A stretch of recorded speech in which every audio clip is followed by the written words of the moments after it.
Muy buenos días, les habla nuevamente el pastor Rodolfo y esta es la lección de Escuela Sabática. Lección número 2, el gran plan cristocéntrico de Dios. Ahora, ¿te has preguntado por qué justamente el título del gran plan? ¿Por qué esta semana se ha tenido que titular de esta manera? ¿Por qué nosotros debemos enfatizar bastante el plan de Dios para la iglesia del día de hoy?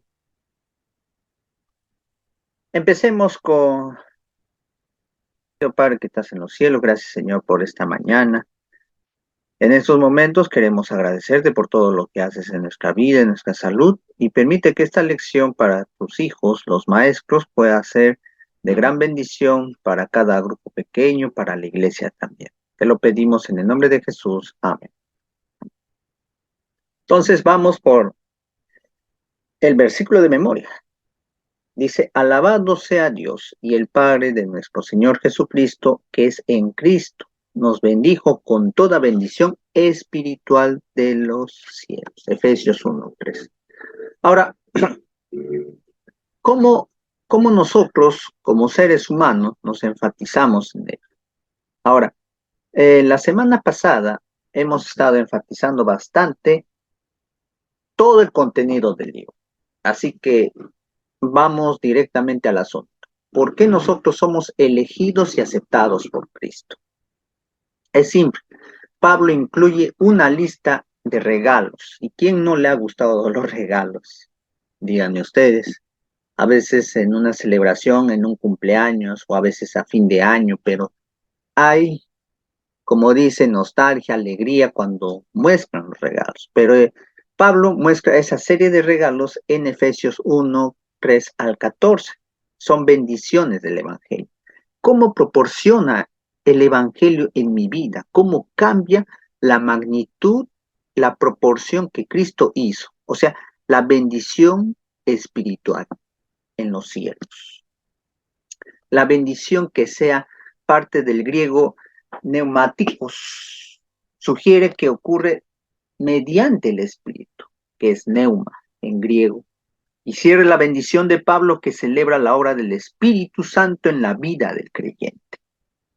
Muchas veces esto equivocan otras sectas, otras religiones diciendo, ¿no? La forma de ellos de reavivarse, de saltar, de aplaudir, de cantar, de alabar, pero no es nada de ello, sino cómo es manifiesto el poder transformador de que hay un Señor en los cielos que cambió la vida inmediata del ser humano.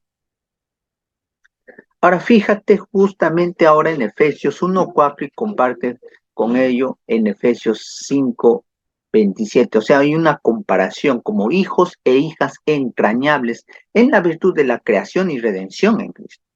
Ahora, enfatizando un poco más en Efesios 1:5. Habiéndonos predestinados a ser adoptados hijos suyos por medio de Jesucristo según su puro afecto de su voluntad.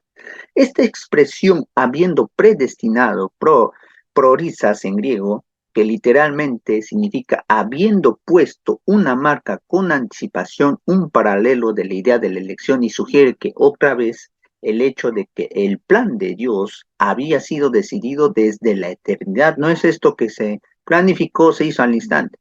Pablo especifica cuáles, escúchame bien, cuáles es y que lo ha realizado. Hemos sido adoptados. ¿Por qué?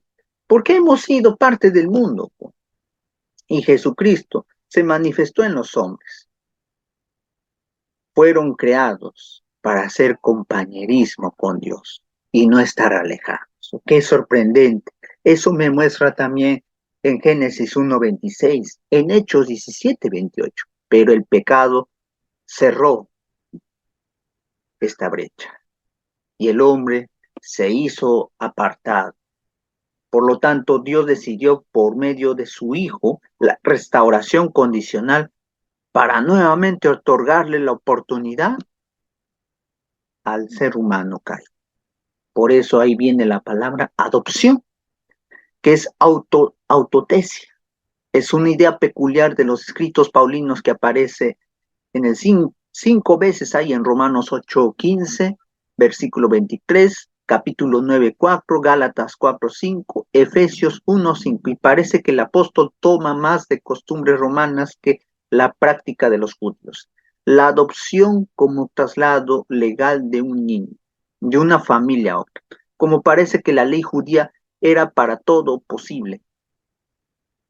Si esto bien, no sé si se considera las ceremonias formales, pero ahora viene el griego huios, que es hijo, forma parte de la palabra traducida adoptado y debe distinguirse de niño, de tecno, la primera palabra que sugiere la idea del privilegio y no de naturaleza.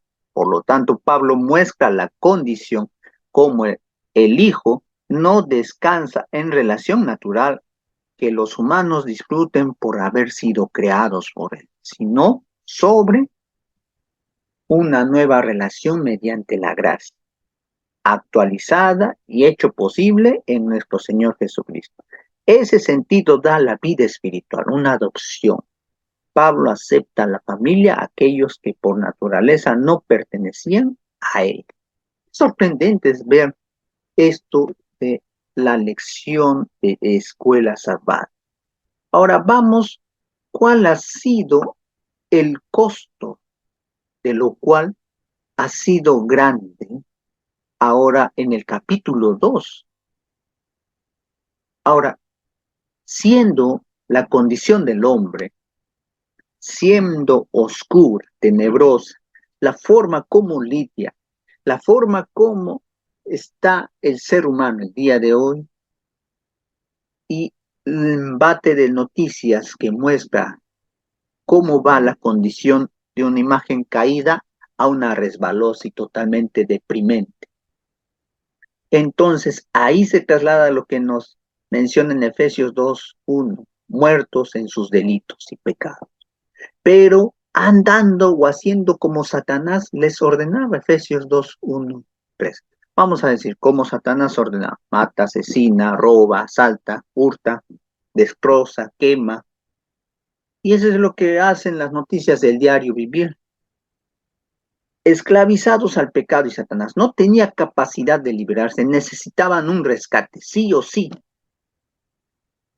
Y Dios así lo hizo mediante sus actos de la gracia en Cristo, y Pablo celebra dos nuevas bendiciones de la gracia de Dios en la vida de los creyentes y en la redención y el perdón.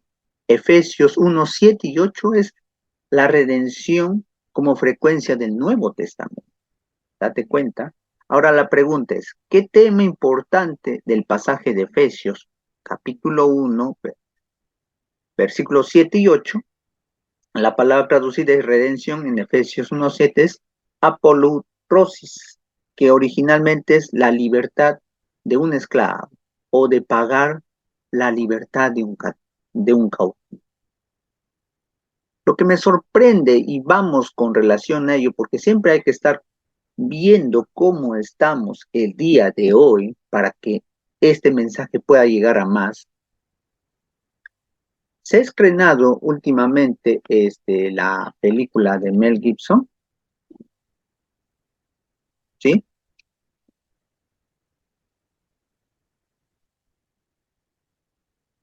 La película de Mel Gibson que trata de rescatar a esos niños secuestrados, a esos niños que muchas veces son intimados y que nadie, como dice, habla nada.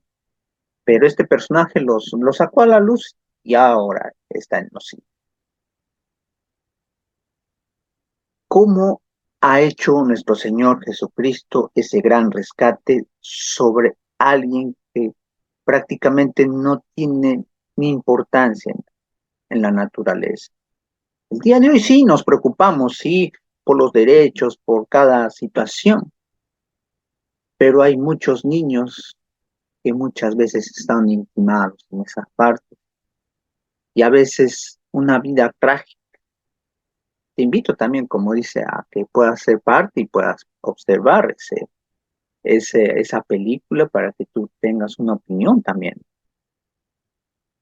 Ahora, lo que hace Jesús hace un precio, un costo tan alto.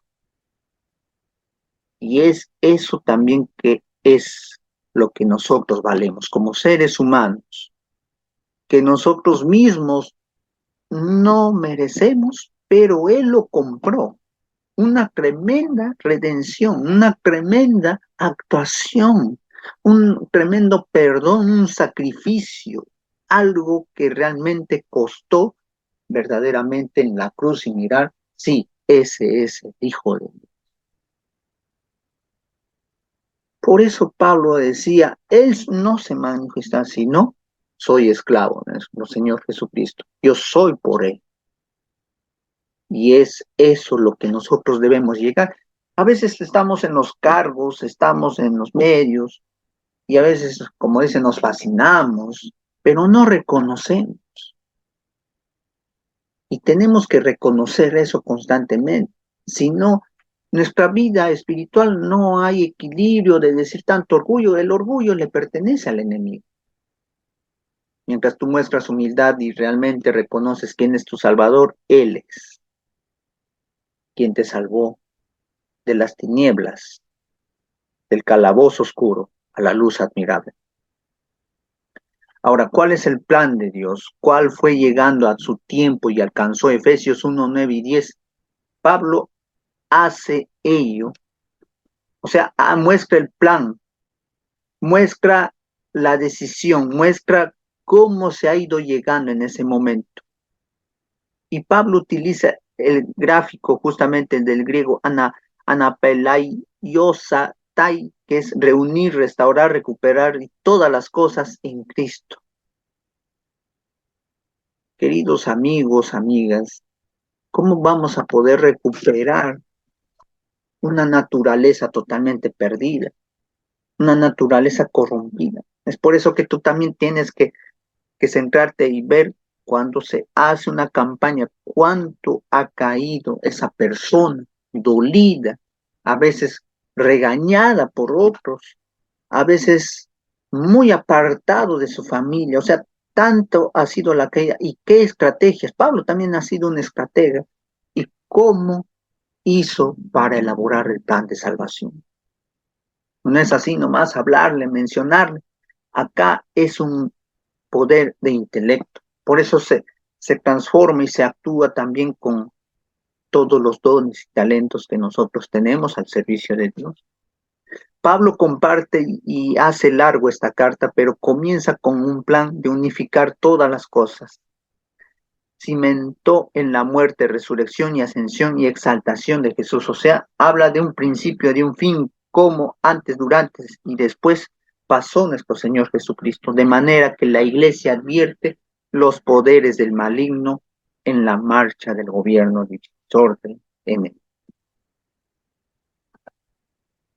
Porque el diablo ha descendido a ustedes con gran furor al saber que le queda poco tiempo.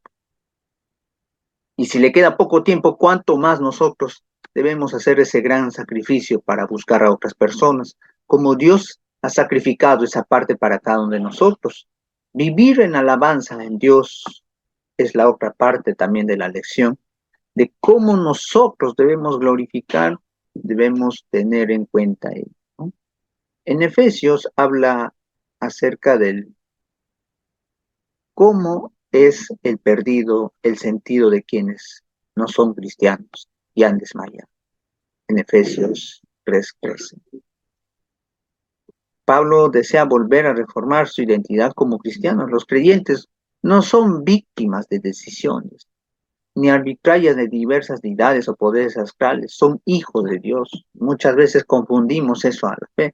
Y acá tenemos, como dice, que batallar bastante porque estamos hablando a par, estamos hablando a abuelos, a tíos, a sobrinos. Muchas veces hay un debate incluso en las mismas escuelas. Y nosotros tenemos que sedimentar. Si la fe está fuerte en tus hijos, en tus hijas, jamás se van a desprender, pero si ya hay un debate, ¿no?, entre las otras universidades y ello del sábado, ahí realmente ya no vamos a poder hacer nada, por lo que la misma universidad, su filosofía va a introducir en. Entonces, en Efesios 1:10 puede tener una confianza inquebrantable en su reputación ante Dios y la eficacia de las bendiciones que Él ofrece en su vida, como nosotros debemos hacer y debemos actuar. ¿Por qué crees que esa idea es importante para Pablo? Porque una herencia es el resultado de una muerte de alguien.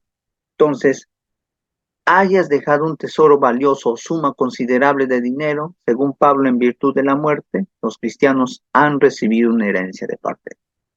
Queridos amigos, yo también he tenido abuelos, tíos, hermanos que se han ido de este mundo, han cuidado mucho de sus bienes, han sobreprotegido, pero cuando ha venido la muerte en sus vidas, prácticamente quedó en cero.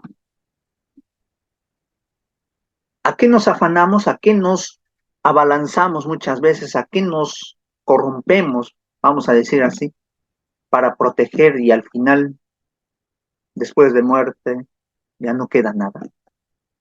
Date cuenta, ese es el iba y ven de las personas, el de aumentar, el de crecer, y no está mal.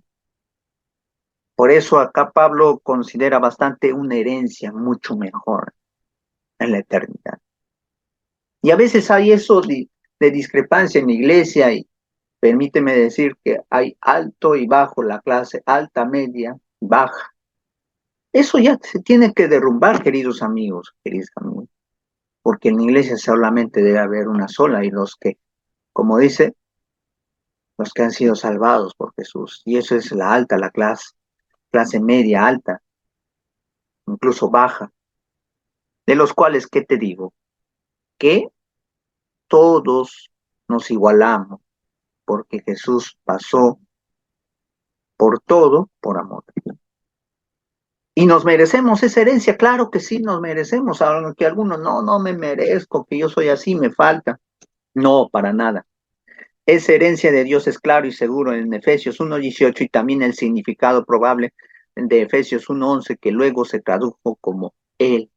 En Él somos una herencia, como en elemento central, una identidad cristiana. Pablo desea que los creyentes conozcan su valor para Dios. Tú vales, querido amigo, querida amiga, querido hermano, querida hermana, querido líder, tú vales mucho y mereces esa eternidad, merecemos. Finalmente, la última parte, el Espíritu Santo, el sello de anticipo, y acá yo lo comparo con lo que dice en Apocalipsis también, el merecer justamente del sello, ¿no? Con las cualidades, los adoradores de los que guardan el sábado. Entonces, al explorar esta parte del Espíritu Santo en la vida del creyente, Pablo utiliza imágenes, metáforas, y en primer lugar describe al Espíritu como un sello, identifica al Espíritu como un sellado y efectúa ese momento de la antigüedad de los sellos, y usaba una amplia variedad. Y esto nosotros que tenemos que conocerlo, sí, hay un sello, hay un anticipo. ¿Cómo yo reconozco esa clase de persona que tiene la presencia del Espíritu Santo, que está adoptado por el Señor, que es objeto de santidad?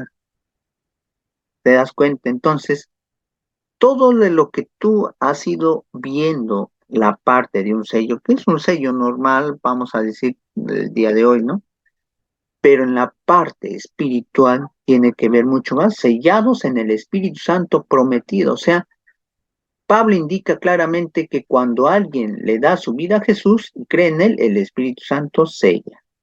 O sea, el verbo griego es pasagizo, o sea, ese creyente Cristo para el día de la redención. Y esto es una libertad tranquilizadora. El Espíritu de Dios marca a los seguidores de Cristo y la salvación cuando creen por primera vez.